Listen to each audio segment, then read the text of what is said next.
Today is Friday, March 17th, and we're going to go around the bases with our MLB insider at the New York Post, Jon Heyman. Jon, how you doing, man? I'm good. I'm good. Better than the Mets right now. How are you, Ryan? I'm good. Yeah, it was a tough blow for them this week. Obviously, we're going to start off with the news of Edwin Diaz. We all saw what happened after he celebrated Team Puerto Rico's win in the World Baseball Classic over Team Dominican Republic. He went down with a right knee injury, and we found out it was as serious as it looked. Jon, what was your initial reaction when you saw that injury? I was shocked. I mean, it was a very brief celebration. I've seen guys get hurt in celebrations before. I mean, Kendrys Morales, obviously, on a grand slam, a very serious injury. It's happened. It happens very rarely. I don't want to blame. I know everybody wants to blame the WBC. Their injuries are more likely to happen during a game, even an exhibition game. We saw Gavin Lux go down with the Dodgers. So I don't want to blame the WBC. I know that we all want to look around and blame somebody. Edwin Diaz, obviously one of the two or three best closers in the game, was the best closer last year. Very, very, very devastating injury for the Mets. Very, very unfortunate, but they do still have a great team. Yeah, I think a lot of people were reacting to the fact that, he went to go participate and play for his country and represent, and they take a lot of pride, a lot of those players, and you can't really fault them for that. And it was a freak injury, obviously celebrating that win. You wrote in your column this week about the Mets can absorb a blow like this. They are still a great team, even though the way the fans are looking at this is, man, this season's already off to a tough start. I mean, can you just talk about Yeah. how this bullpen is going to handle a loss of Diaz? Well, I can't dispute the fact that the season is off to a tough start. There's no question about that. Trying to look on the bright side, as I wrote in the column in today's paper Friday, as we do this, there is a lot of bright stuff going on with the Mets. They still have a $344 million team, and they do recoup the money. There is insurance of the WBC. So, obviously we know Steve Cohen is willing to do whatever it takes to enhance the team. It's going to be very difficult at this moment. Teams do not want to trade a great closer or even a mediocre one. And right now there aren't a lot of free agents out there. Zach Britton had a showcase. The Mets surely went to see him yesterday, Thursday. We'll see what the result of that is. Obviously, Buck Showalter has a connection with Zach Britton from the Orioles days. Britton had one of the all-time great years as closer there in Baltimore with Buck, only giving up 4 earned runs for the entire season. He's not the same pitcher. Obviously, has not been productive the last couple of years due to injury, but very talented fellow. He's had 3 showcases now, so you wonder what's going on. Is the price too high? Has he not looked great in the showcases? But that certainly is one option. The other option that comes to everybody's mind is the brother who we saw in tears there when Edwin Diaz went down. Alexis Diaz, a great rookie last year. I had the Rookie of the Year vote, and I certainly considered him for my top 3 there. He was really good last year, 11.7 strikeouts per 9, not quite to Edwin's 17.1, which was miraculous. I mean, no one's really replacing Edwin Diaz, but I mean, it's certainly worth a call to the Reds. I think, obviously they're not a contending team, but not too likely that they trade a great young player with 5 years to go. I mean, if he was a free agent after the year, right, there'd be more hope for it. But right now, it looks like David Robertson, who saved 157 games in the major league level. We know him from the Yankees, was outstanding as a setup man for the 2009 team, and Mariano Rivera with, not quite the same pitcher, but he was really good last year. Had about a 2.4 ERA last year with the Phillies and the Cubs. Did save about 20 games. So, they're in better shape than most teams would be with a closer going down. And we know they have a very good all-around team that won 101 games last year. So, I understand everybody's upset right now. We all are. Edwin is not only a great pitcher, but a great, great young man.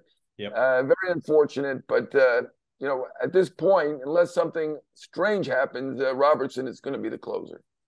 Yeah, it's going to be interesting to see how the Mets, deal with that loss and how they decide to pivot and use that bullpen. But obviously, they have a lot of resources with a great owner like Steve Cohen. And then let's pivot here, Jon, and let's go to our second topic here and talk about the Yankees. Anthony Volpe is making quite this statement, and he's been making the impression on not only just his teammates but a lot of fans.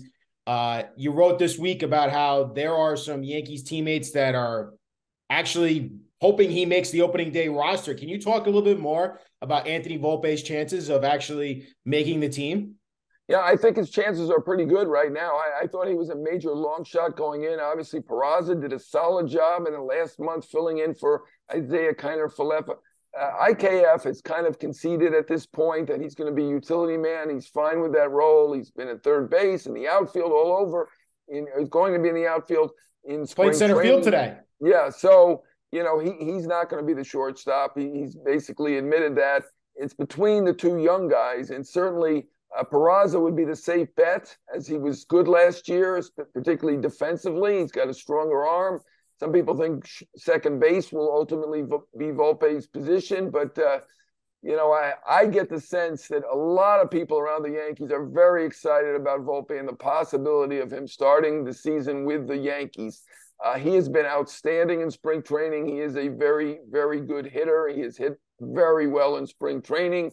No one's going to, when there's a competition between two guys who are in the room, no one's going to come out and say it should be this guy or not that guy or whatever. No one's going to say that. Aaron Judge only said it should be the best guy who wins the job. And if it was a competition, it is a competition.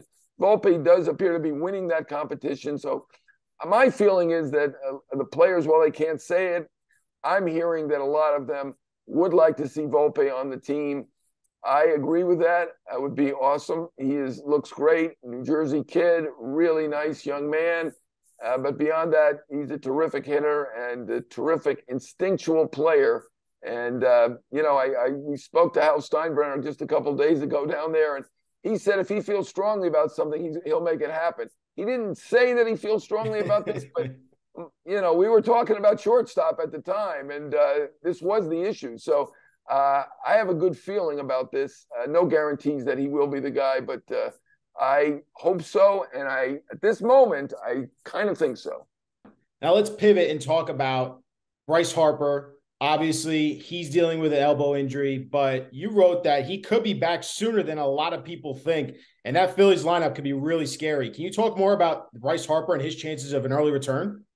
Well, the Phillies are only saying first half, and my understanding is there is a possibility, could even be late May for Bryce Harper. He will turn as a DH, as he had the Tommy John surgery, and we saw what he could do last year in the playoffs with a bad elbow, and now it's surgically repaired, and he brings an edge to that team. It looks like an outstanding hitting team. It's hard to judge some of these teams because they have so many players away at the WBC, particularly the star players. In that case, they had Turner and Schwarber both away. But I will say this, Bohm looks better. All reports are that he's going to be better. Kingery, a guy who had kind of been off the map, looks better with the Phillies too. They made the big moves in the offseason, getting Turner. We know they added Taijuan Walker. I think they're a really good team. I know everybody's kind of saying it's Braves or Mets. I think this is a three-horse race in that division. Yeah, I mean, it's going to be – NL East is loaded. Obviously, the Braves won it last year. The Mets won 101 games. I mean, it's going to be really, really cool – really, really cool to see how that plays out towards the end of the season. Let's wrap it all up and head home, John, and let's talk about Matt Harvey. Obviously pitched for Team Italy in the World Baseball Classic. He says he's not done yet. He'd like to get another chance to go at it. What did you take away from his outings for the World Baseball Classic, and could he potentially be returning to MLB? Yeah, I talked to Matt over the phone. He was in Japan. He wasn't pitching in that game against Japan. Obviously, that was a tough matchup for Italy to play Japan, but they did get through that first round, which nobody expected them to do. Harvey threw 7 innings, 1-run ball against two of the better teams in their bracket, Cuba and Netherlands, and he feels very good about being able to get guys out. He understands he's only throwing 89 to 91 right now. Used to throw 100, probably had, for a little while at least, had the best stuff in the National League, and looked like he was on his way to a very long career, a lot of money for him, and potentially the Hall of Fame. But obviously we know he had the Tommy John, and he was in the World Series and begged to get back in the game. So ended up throwing 216 innings that year. Then needed the thoracic outlet syndrome surgery the following year in 2016. And, he's bounced around team to team since then with Cincinnati, Angels, Royals, Orioles. So he's pitched on a number of teams. And, been trying to become a different kind of pitcher. And talking to the pitching coach over there, Mike Borzello, used to be a Yankee coach and was a Cubs coach for the 2016 team that won the World Series. He thinks he can be another Zach Greinke, throwing that 90, 91 miles an hour and, being able to pitch his way with, good stuff with cutter and slider, curveball, using all the pitches. And I think Harvey feels that way too. Now I talked to him, and he's a little bit humbled from what we recall. Matt Harvey, understandably so, and but he thinks he can do it, and he's still within the sentences that he told me. He did say, "I hope I get my velocity back," or "if I get my velocity back." So he's still hoping that he can regain some velocity, but he does seem to be able to get hitters out. At least was able to do it in WBC, and would like a chance. So far, it has not been forthcoming, but, he's still out there. Obviously, we know pitching is, very dicey situation. Guys getting hurt all the time, and perhaps he will get another chance, and he would like another chance. Only 33 years old, believe it or not. I think he's got a birthday coming up later this month, but still a young man with a good repertoire, not throwing like he used to in terms of the velocity, but really working his way back and hoping for the best. So, we shall see. There's some teams that might be hesitant. Obviously, he was a bit involved in that terrible scandal with Skaggs, the Tyler Skaggs, who unfortunately passed away. He was in the trial and had to admit that he did cocaine, and at one time got provided Percocets for Skaggs, but obviously he was not involved in the death in any way. So. The Orioles did sign him last year knowing this, and I think that teams will not weigh that so heavily, and they'll make an evaluation whether he can pitch at the major league level or not, and we'll see. Yeah, it's been quite the story for Matt Harvey, obviously from the high highs he was at with the Mets and seeing him pitch in the World Series to now where he's at pitching in the World Baseball Classic. Jon, thank you so much for going around the bases with us and giving us all your insight and news about all the top stories in baseball. Appreciate you as always, man. Great talking to you, Ryan.